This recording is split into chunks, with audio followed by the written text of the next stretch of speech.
Alright, welcome to today's lesson on group dynamics. Now when we're talking about group dynamics in the business world, we're typically talking about how teams work in organizations. A team of people or co-workers that are working together to try and achieve some sort of purpose. They're going to be mutually accountable for the results of that particular group. And there are four different ways that a manager can typically act in a team. The first is as a team leader. This is where the manager is in a management position telling their subordinates what they're supposed to do. The second type we have is as a network facilitator. This is where the manager acts as a peer leader and a networking hub so all these individuals can all work together. The third way they can act in a team is as a regular team member. So instead of acting as a facilitator where all the information goes through them, they're just a regularly contributing member of that project. And finally, we have them acting as an external coach. This is where the manager acts as an external sponsor or convener of that team of other employees that are going to work on a particular project. Now, there's a number of advantages that we have to working in a team environment. Number one is it makes complex tasks easier to complete. Something that one person probably can't do on their own could be accomplished by a number of people with complementary skills working together. We have improved creativity and innovation and better problem solving as a result of that. We have greater commitment to tasks because everyone is involved working together trying to get this task completed. There's a better control and work discipline because again everyone is more committed to that particular task, so we don't need to discipline them and try and keep them on task. We have an increased sense of security and belonging of the individual members of the group because they are a team and feel like they belong, and more individual satisfaction because again all these things lead to them getting the job done and working on a bigger picture, a bigger product. That means that they're going to feel better in what they are doing. There are also some drawbacks of working in teams as well. The first is that we may have personality conflicts that appear because individuals within a team may have different styles in the way that they want to work, and they may just not mesh or work together, and that can cause problems amongst the entire team and in our productivity.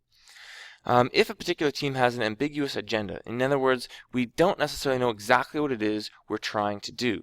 As a result of that, the teams can work for too long, too hard, on the wrong things, not accomplishing the goals that we actually want to have completed. We can have a lack of team organization or progress, and when that happens, it leads to future productivity going down as well, because if we're not seeing things going well now, if we have to work together later on another project in the future with the same group of people, we may already start off with a negative attitude and make things not work very well. And oftentimes, teams can be dependent upon the weakest link. If the weakest person in the group isn't performing to their capabilities or to the level that the rest of the group requires, the overall project as a whole starts to weigh down. Now, there's both formal and informal groups in the business environment. Formal groups are officially recognized and supported by the organization for a specific purpose. They could be a variety of different ways they can be broken up. We can have long-term groups that we call departments where they work on a specific task, or units and divisions where they work on a particular product or in a particular area of the company.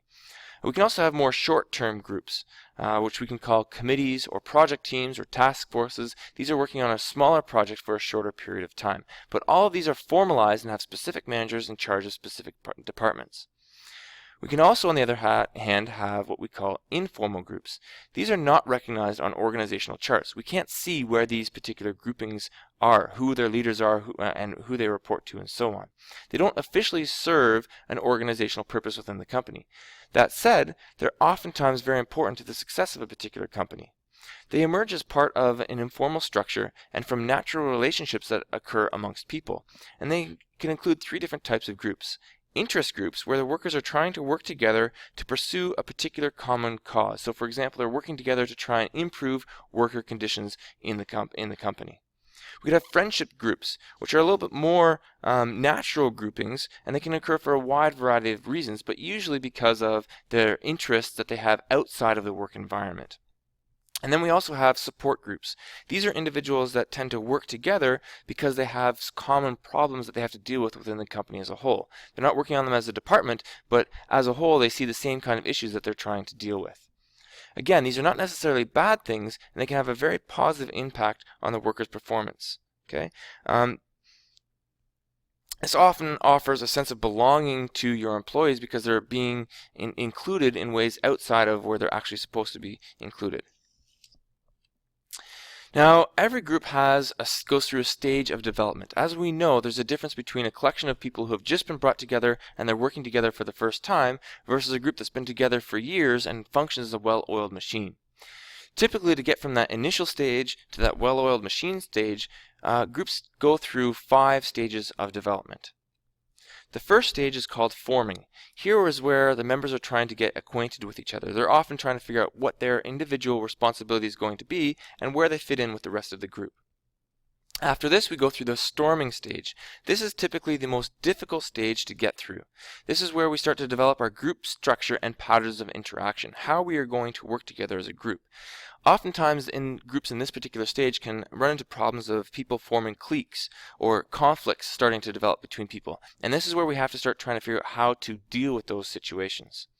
Once we've gotten out of that particular stage, we form the norming stage. This is where members have started accepting where their roles are. We start to feel a sense of unity as a group. We're starting to come together and be able to work through all of our issues and become more functional as a group. Then we can get into the performing stage where now we are that well-oiled machine. Okay? We're starting to continuously refine how we're working, constantly getting better, constantly trying to achieve that goal attainment and higher level performance.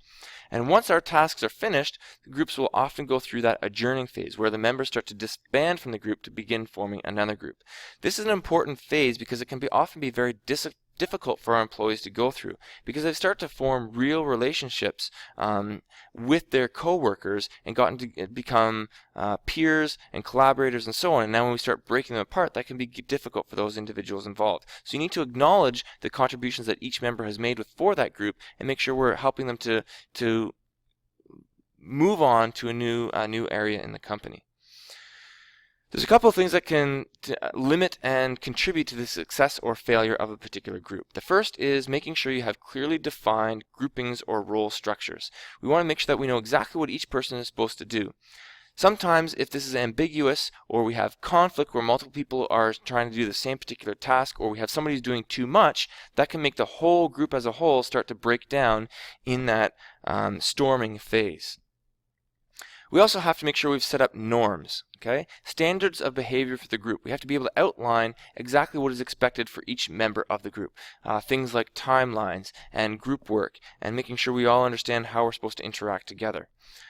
We need to make sure that these are known and enforced so that we can start to develop the third thing here, which is cohesiveness, the extent to which the members are loyal and committed to the team. The more we understand those norms, we commit to them, and we understand where we fit, the more loyal we're going to get to that team, the more committed we're going to be, and the more effective we're going to be as a group. And finally, as the manager, you need to recognize that there are also informal leaders within a group. They may not have a management position or title, but they are naturally leading personalities within that particular group.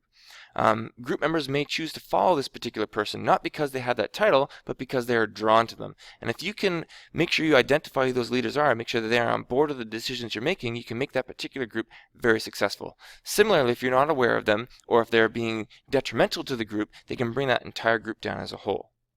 That's it. That's all we have time for today. We'll see you in class tomorrow where we can practice what we've learned.